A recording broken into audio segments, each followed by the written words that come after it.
melawai.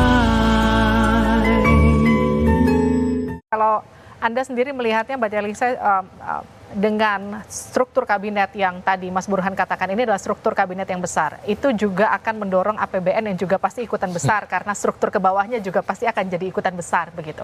Bagaimana menurut Anda melihat itu?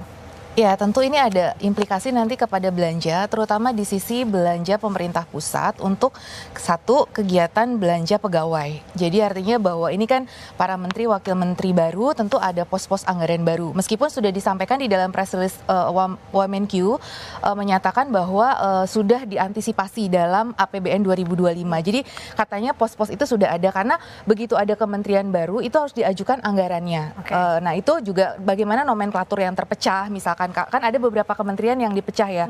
Terus nah itu agak membutuhkan waktu juga koordinasi dengan Kemenpan RB dan juga Banggar di DPR. Jadi itu bagaimana mengalokasikan anggaran-anggaran karena ya di starting point pertama benar harus bekerja, cuma kadang memang ada proses administrasi yang harus dijalani ya. Jadi nah mudah-mudahan administrasinya ini tidak terlalu lama nih proses dari perubahan ini. Nah, terus kemudian bagaimana ketersediaan dari anggaran negara itu sendiri. Jadi tentunya itu harusnya sudah dipertimbangkan ya dari kan kita tahu ya presiden sebelumnya itu di era Pak Jokowi itu adalah 34 kementerian lembaga. Nah ini kan kita lagi nunggu nih jumlahnya berapa.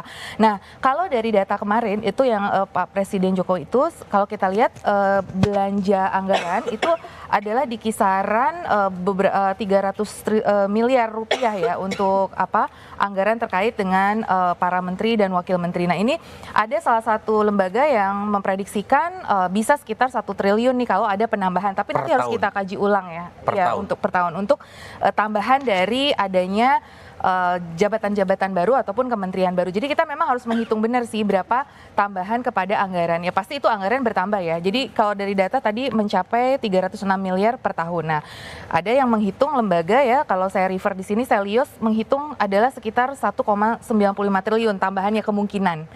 Nah, berarti kan berapa kali lipat tuh meningkat dari 3 ke 1,95. Tapi kalau saya sih melihat mungkin nggak sebesar 1,95 ya. Kalau hitungan saya mungkin kalaupun misalkan dari 34 bertambah ke taruhlah misalkan 49 ya. Jadi di situ ada tambahan berapa belas kementerian lembaga. Nah itu berarti di situ mungkin akan meningkat sekitar 3 kali lipat. Nah itu ya mungkin 1 triliunan lah ada tambahan di situ. Jadi ya nah itu belum termasuk pegawai-pegawainya ya. Ini kan baru bicara menteri dan wakil menteri. Anggaran untuk tunjangan jabatan dan gaji pokok dari para menteri dan wakil menteri tersebut. Jadi itu mungkin perlu betul-betul diestimasi dampaknya itu. Tapi mungkin sudah dipertimbangkan ya selama itu memang bisa mendorong pertumbuhan ekonomi kita lebih lagi, gaspol lagi ya. Sebetulnya pengeluaran yang dikeluarkan itu ya tidak masalah gitu. Asalkan memang menghasilkan yang... Asal menghasilkan yang juga besar. Iya.